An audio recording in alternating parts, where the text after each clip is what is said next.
Jiyalal Mittal DAV public school Gurdaspur की तरफ से आप सभी को 21 जून जो कि इंटरनेशनल योगा डे के तौर पे मनाया जाता है उसकी बहुत बहुत बधाई। तो चलिए इस दिन की शुरुआत हम योगा के द्वारा करते हैं। सबसे पहले हम पद्म आसन से स्टार्ट करेंगे। पद्म आसन के लिए आप जमीन पर बैठ जाएं, दायां पांव मोड़ें तथा दाएं पैर को बाईं जांघ के ऊपर तथा कूलों के पास रखें। हाथों को ज्ञान मुद्रा में घुटनों के ऊपर रखें। रीढ़ की हड्डी को सीधा रखें। धीरे धीरे सांस लें और धीरे धीरे सांस छोड़ें। अपने हिसाब से इस अवस्था को बनाए रखें। पद्म आसन चेहरे के लिए चेहरे में एक नई प्रकार की रौनक लेके आता है और इससे आपका चेहरा खिला खिला लगता है। यह आपकी रीढ़ की हड्डी को स्वस्थ रखते हुए इसको मजबूत बनाने में सहायक है। पद्म आसन कब्ज के लिए भी बहुत लाभदायक है। इस आसन के अभ्यास से एकाग्रता को बढ़ाने में मदद मिलती है।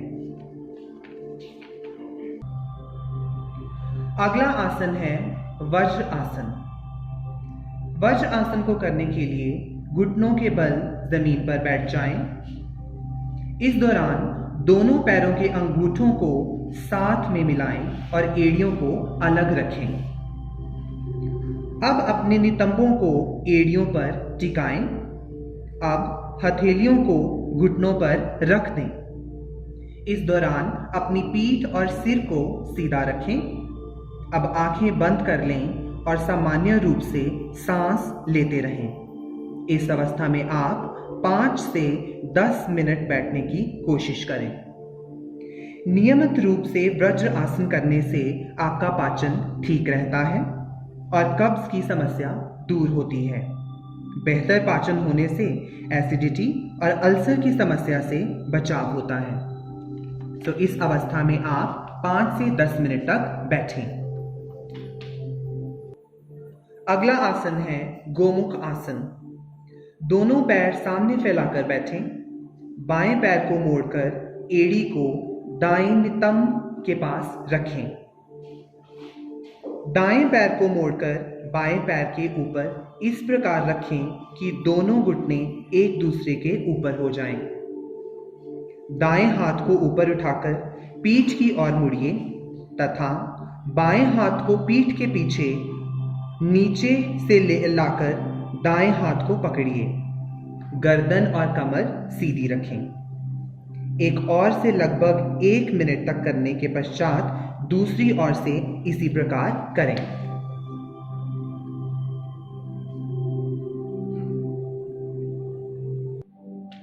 अगला आसन है गुराक्षासन। दोनों पैरों की एड़ी तथा पंजे आपस में मिलाकर सामने रखिए।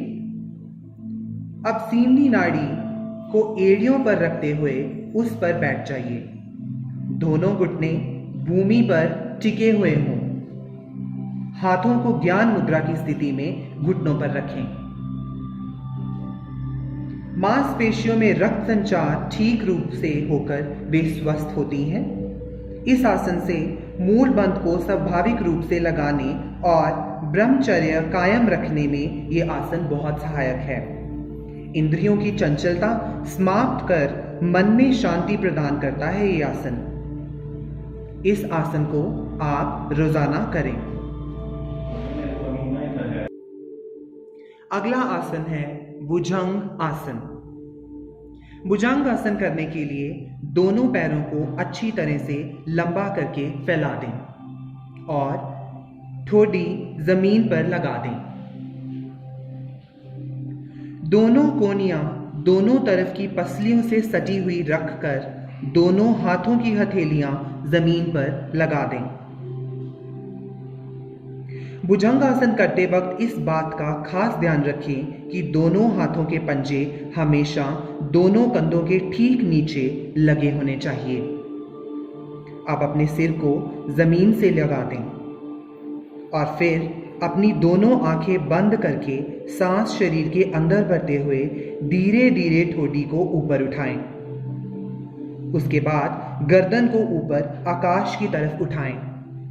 फिर अपनी छाती को धीरे धीरे ऊपर उठाएं और उसके बाद अपने पेट के भाग को धीरे धीरे ऊपर उठा लें।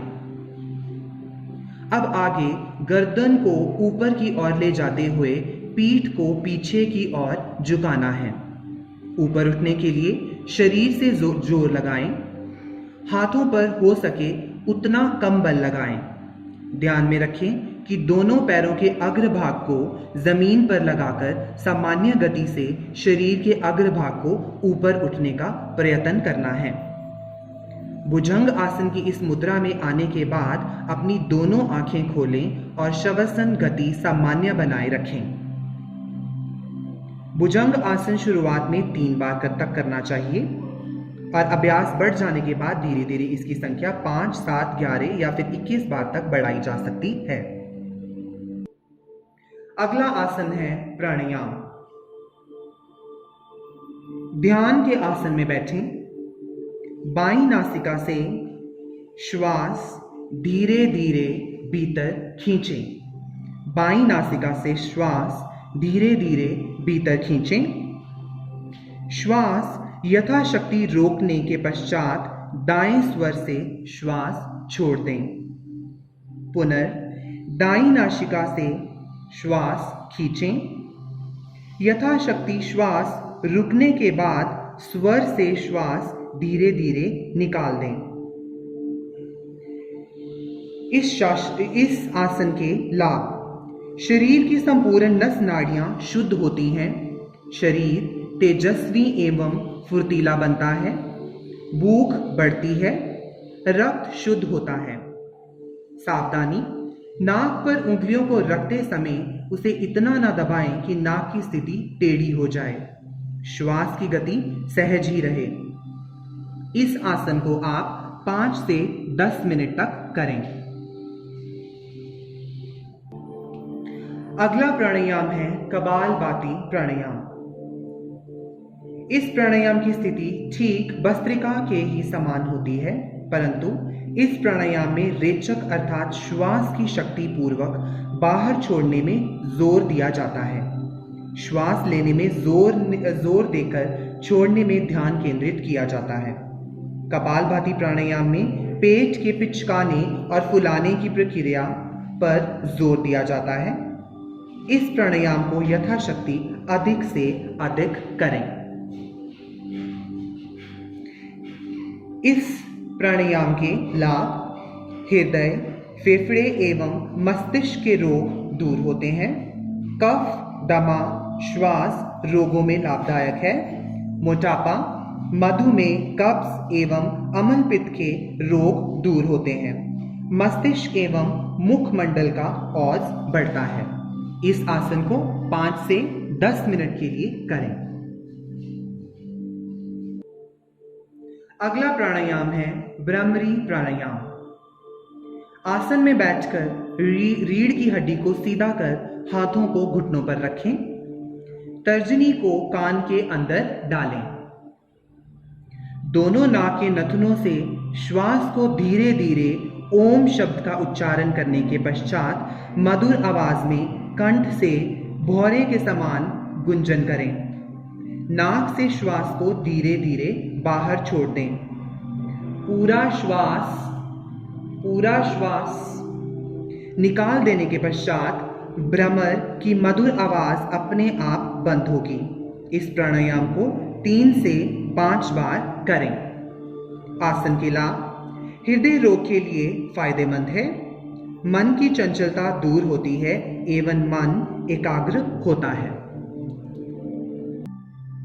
इस अवसर पर हमारे साथ जुड़ने के लिए आपका बहुत बहुत धन्यवाद। करो योग, रहो निरोग। धन्यवाद।